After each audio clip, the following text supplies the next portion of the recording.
Hello everyone, the 316 here with another Marvel Legends review. Here I have the Retrocard Mystique, which is a Target exclusive.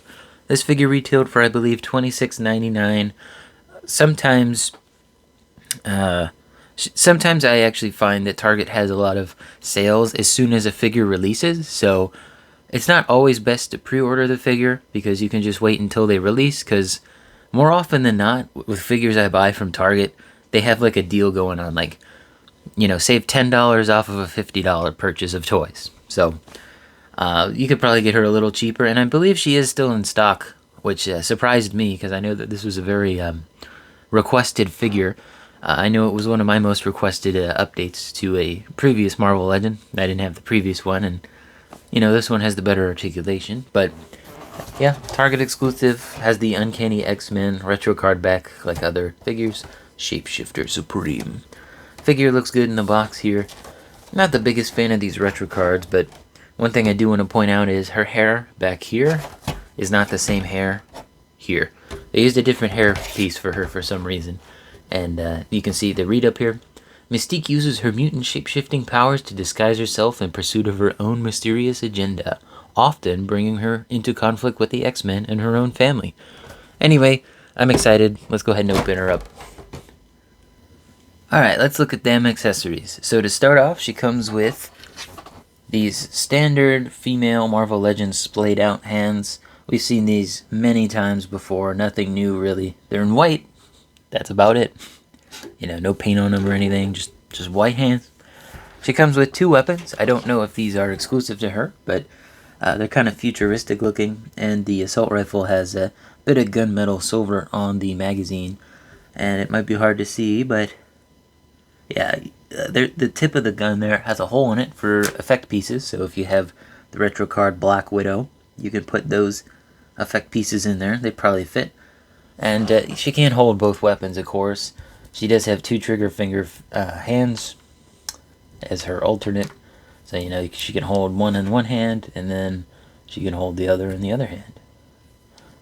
Pretty easily. I don't feel like these are going to warp the hands over time, but you get the idea. And then her last accessory is an alternate headpiece, which looks like this.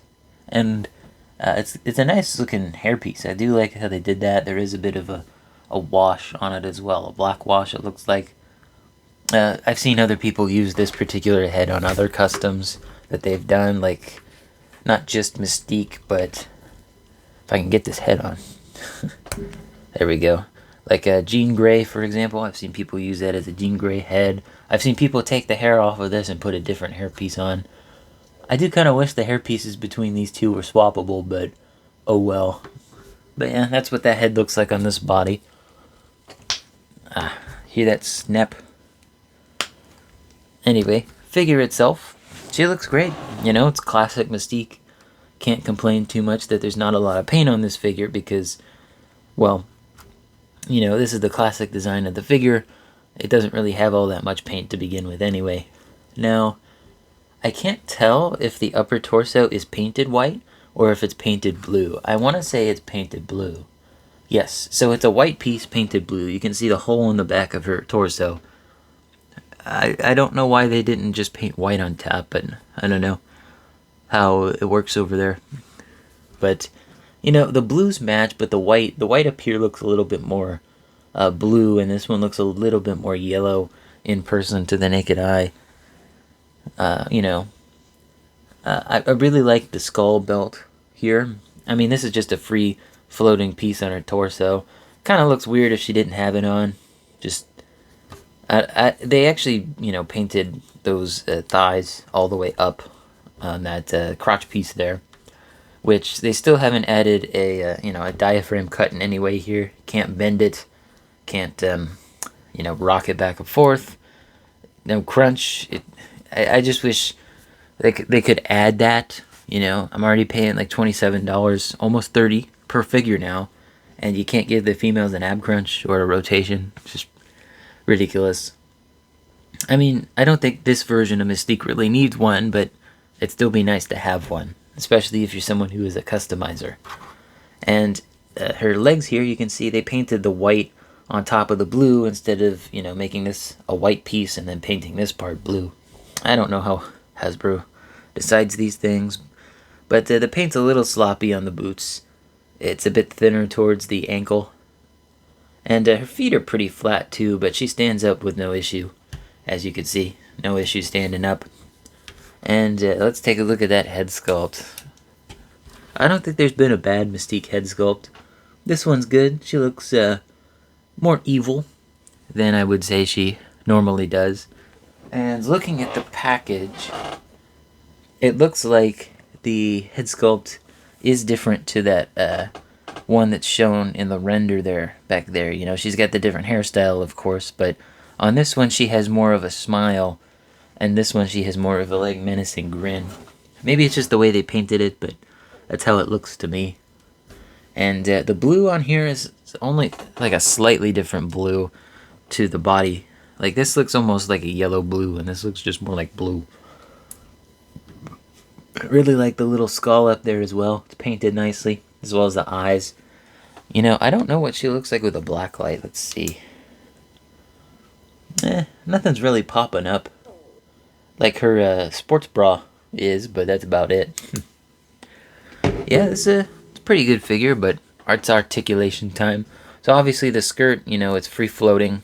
If you don't want to have it this way, you can turn it around, but you got the ass flap portion. It's sculpted for that ass flap.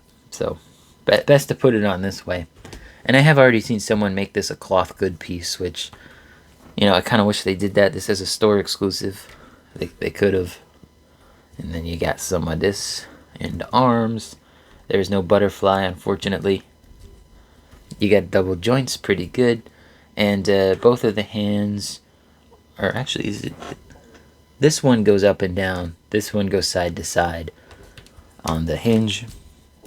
Head sculpt wise, you do have the ball hinge.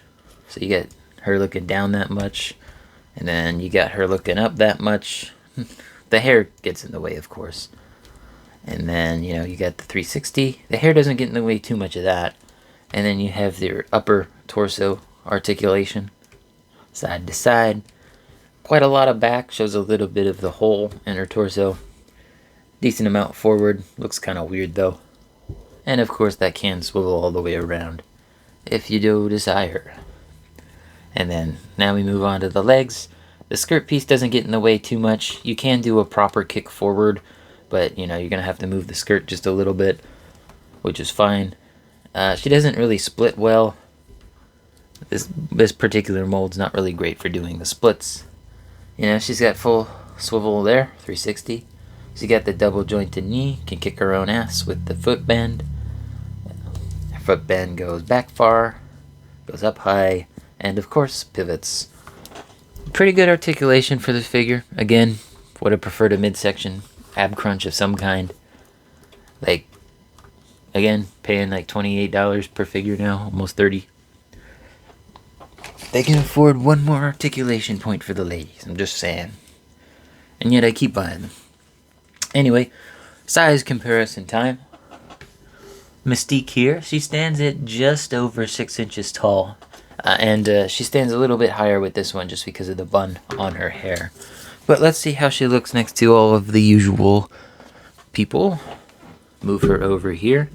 She's about the same height as Dino Thunder Black and Tiger Force Outback. Spider-Man's a little shorter than her. And of course everyone else is pretty much taller than her, besides the people that aren't. Yeah, she looks good with all of these. The red and the white and the blue stands out pretty well. But let's see how she looks next to my other Marvel Legends. Anyway, like I said, here she is next to the rest of my Marvel Legends.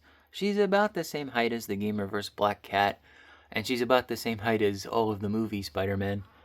And if you can see back here, she's about the same height as Storm, a little bit taller maybe. Emma Frost is still a gigant compared to her. The, what's this guy's name? Baklava guy. Red jumpsuit apparatus. Tracksuit Mafia, that's their name.